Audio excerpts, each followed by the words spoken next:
everybody, Chad here. In this video, we're going to talk about something really special. We're going to talk about the number one sign. Yes, the number one sign that what you're manifesting is actually super, super close to you. Okay.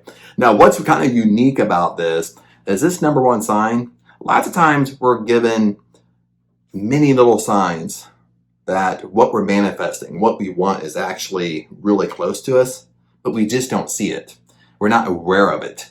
Sometimes it's disguised as a negative. Something's negative is happening, but we look at it as a negative, but it's really a deeper meaning. If you're aware of it, it really means what you want, what you desire, what you're manifesting or trying to manifest is super close to you. Okay, that's what we're going to talk about today in this video. So you're going to want to watch this video till the end, and plus comment below. Let me know your thoughts. Let me know if you experience this in your own life, because we all have different unique things that happen to us, and it's really about helping everybody. Okay, so anyway, comment below, let me know, and let's get rocking and rolling. Now, before we get going here, I'm going to put a spin on it. So we're going to talk about a couple things. So once I get going, stay in till the end, because I'm going to twist it to a positive, twist it to a negative, so that way we kind of see the whole picture here. And I'm going to give you an example of what I'm currently going through. That's what kind of made me do this video, to kind of help everybody out. Plus it helps me out because I'm talking about it. But anyway, what's the number one sign that's kind of telling you, or it's hidden, that what you're manifesting is super close to you? It could happen tomorrow, it could happen in a week, but it's super, super close. Okay. Now, before I tell you this number one sign, first let's talk about the law of the vacuum. Now, if you know anything about law of attraction, law of assumption, you probably heard of the law of the vacuum. Now, the law of the vacuum states that, I'm kind of paraphrasing anyway, that we have to make room for better things to come into our life. So lots of times when people give examples of law of the vacuum, they kind of give it more in a positive nature, not a negative nature. So I'm going to talk about both. That way you see both sides and you're aware of both sides. Because a lot of examples people give, especially on law of attraction, how they explain the law of the vacuum is, like let's say, for example, I'm staying in Ohio right now. So Ohio has all the seasons. You have spring, summer, fall, winter, so on and so on. So a lot of times when I was growing up, you're coming out of winter time, going into spring. Okay, we called it like spring cleaning, where you start getting rid of old stuff you've been accumulating, if I could talk, throughout the winter. Sometimes you're going through your clothes, going through your closet, getting rid of old stuff. Okay, that's law of the vacuum. That's law of the vacuum, how you're kind of controlling it a little bit. Okay, that you're making room for new things to come in. That's basically what the law of the vacuum does. Okay, like if you want a new couch, but you keep on hanging on to that old dirty couch you have in your living room, well, go ahead and get rid of it, because that empty space is going to be filled with something. That empty space is going to eventually be filled with a new couch. But while the old couch is still there, there's no room for the new couch. Make sense? Same way like as a stereotypical guy, you go into your closet, okay? If you're kind of like me, I'm kind of like a creature of habit. You go, I'm looking at the closet now. I have a closet in my little office here, but that's when my eyes glance over here. Oh, my eyes glance over to the closet. Your closet's filled with clothes. Okay, you might have 50 jeans, but you only wear 5 of them. Okay, you might have 75 shirts, but you only wear 10 of them. Make sense? So what you're not wearing, what you haven't wore for years, get rid of it. As you get rid of it, you make room for new things to come into your life. So you make room for what you're manifesting. Okay, if your house is just filled with stuff, well, there's no room for more goodness to come into your life. Okay, that's really the law of the vacuum. The law of the vacuum kind of goes into this number one thing I'm talking about. Now, I'm going to put a negative on it, okay, because lots of times it's the negative things that happen to us that we don't see, okay, or we're not aware of, And when we don't see it and we're not aware of it, okay, we kind of block what we're trying to manifest. We slow it down. Okay, it might eventually come to us, but we really slow it down. We really block it. We have our little, if I had a shield right here, we have a shield blocking everything coming to us, okay, because we're just not aware. Okay, let me tell you this story really fast. What happened to me? Okay, I went to work, basically went to work one day. A lot of you know that I'm in Ohio visiting family. I'm going to go back to Thailand. I'm actually going to go back to Thailand in November. I already bought my ticket, got my condo purchased, and stuff like that. So I'm going back in November. So while I'm here visiting family, I started taking these odd jobs in factories and stuff like that to bring in more money. So I've never worked in factories in my whole life. So, and I'm a type of person, I set boundaries, okay, how people talk to me, whatever. Sometimes that clashes in negative environments. Sometimes you clash, like especially in a factory environment. If you've ever worked in a factory, you know what I'm talking about. So basically, long story short, I got fired, okay, from the factory. So that's a negative, okay. I've already made plans to go to Thailand, purchase my plane ticket, put money down on a condo for 6 months, put the deposit down anyway, so they hold it for me. So when I go there, I'll, you'll pay the first and last month and stuff like that. So I've already made all these plans. Then I get fired from the job. And yes, I have other income coming in, other passive income coming in. Yes, I have savings and stuff like that. But anyway, it looks like a negative. Okay, I can sit there and think, oh my God, I'm going to Thailand in 3 or 4 months. I was planning on having that. I was going to quit anyway, of course, because I'm going to Thailand. I can't work at a factory at the same time I'm in Thailand.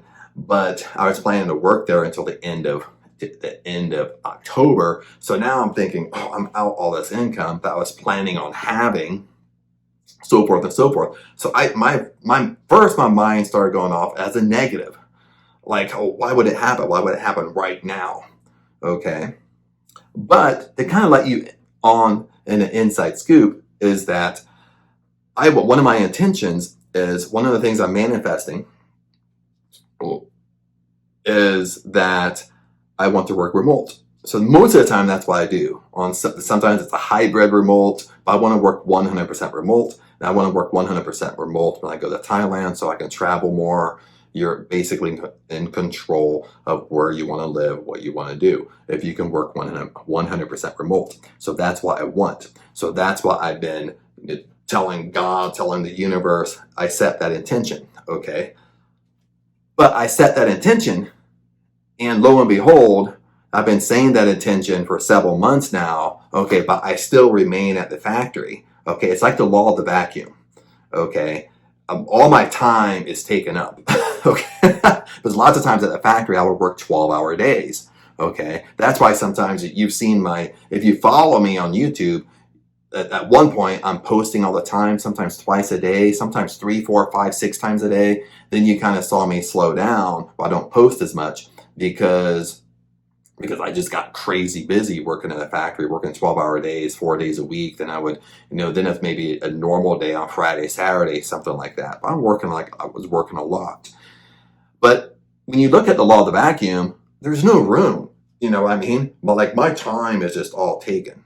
There's no room. I'm giving no room for a remote job to kind of fall in my lap.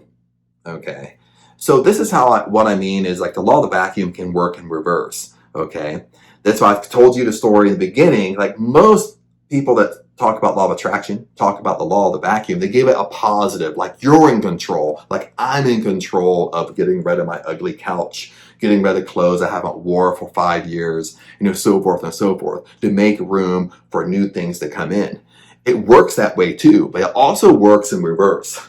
When it works in reverse, we think it's a negative. And this is how it works in reverse. It works in reverse as like it happened to me. I got fired from my job. You know what I mean? So that's how it works in reverse. Like the universe, God forces it to happen, but that's the only way it's going to come into your life. Or the number one sign I'm sharing with you right now is exactly this. Okay. In this example is you get fired. But that's the only way you're going to move on. That's the only way that what you're manifesting is going to fall into your lap. Okay, now our job, again, when you look at law of attraction, look at law of assumption, when you're just trying to manifest goals in general, is we set our intention, but we're not in control of the how. We have to let go of the how. Most of us are control freaks. Okay, I don't like to look at myself saying, well, I'm a control freak, but most of us are at some sorts. Okay, maybe we don't look at ourselves being controlling in a relationship, but when it comes to manifesting things in our life, we tend to start trying to control how it's going to happen. We're trying to control how it's going to come in. Okay, when we're too much trying to control how it's going to come in, well, what happens is we block every other avenue it's coming in.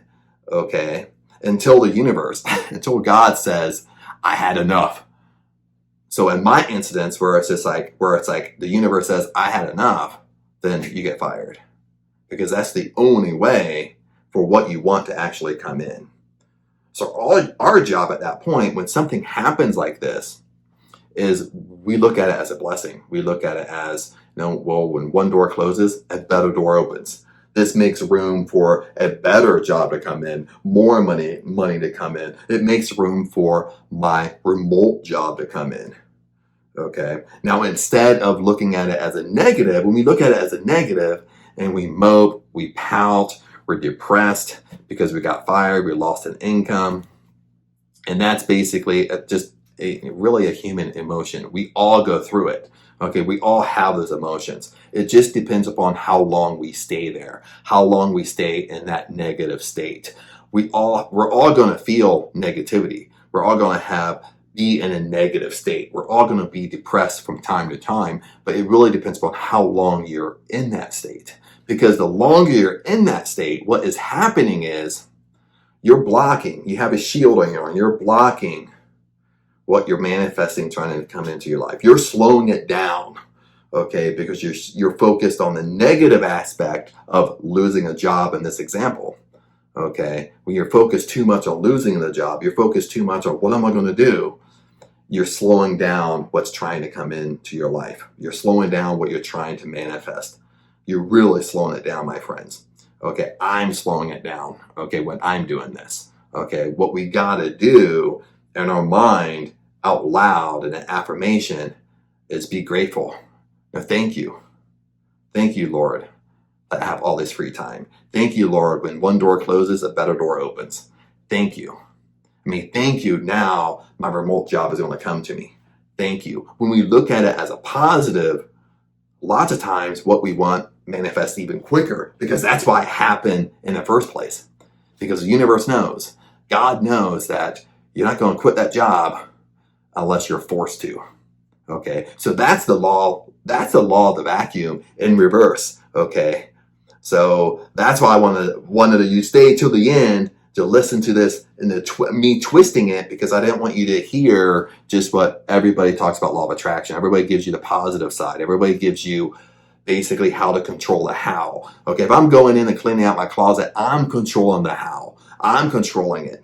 Okay. But what happens when you're not in control? Something just happens. Okay, you lose something. You lose a job. Okay, you want to get a new car because you're driving a really old car for the last 15, 20 years. You have your dream car you want. Then all of a sudden, maybe you're driving to work one day, someone crashes into you and totals the car. Makes sense? You have to spin things around to a positive why it really happened. And if you listen to Neville Goddard, I will post Neville Goddard here, his playlist.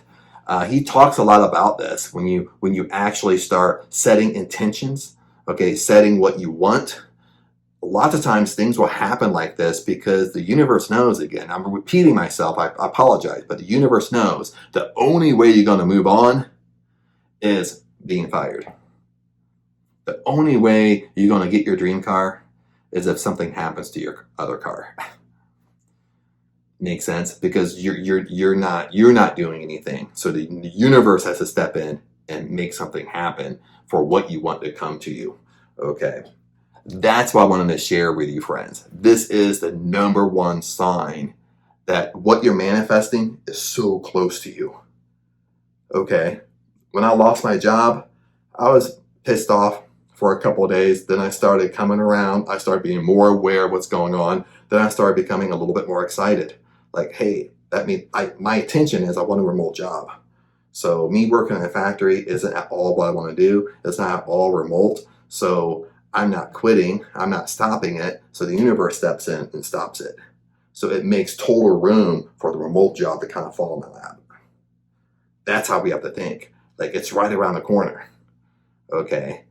And stop controlling the how. Be excited for things happening like this. Be excited for negative things to happen, because when one door closes, a bigger and better door always opens. When we think back on our life, okay, either as a kid, a young teenager, a teenager in our 20s, depending on how old you are, every time we think back, we all have moments where we thought we weren't going to make it through. We thought, oh my God, I lost this. Oh my God, I got in a car crash, or someone hit me and totaled my car. What am I going to do? But it all worked out. Most of the time, it all worked out for the better when we start thinking back. Then you start scratching your head thinking, well, why was I so stressed out at that time? Okay, it's the same thing if you're currently going through something. When you're currently going through something, that means the universe, God, is trying to make room for better to come into your life. Stop looking at it as a negative. Because when you look at it as a negative, you're slowing it down. You're putting a shield up. You're trying to block it from coming into your life because you're such in a negative state of why it happened. Okay? It happened for a reason. Okay? For something better to come in. That's what I want to share with you, friends. I don't want to keep this video too long. I can explain it so many different ways. I just don't want to repeat myself over and over and over. But anyway, comment below. Let me know what your thoughts are. Let me know if you've gone through this or currently going through something like this. And I'll see you in the next video.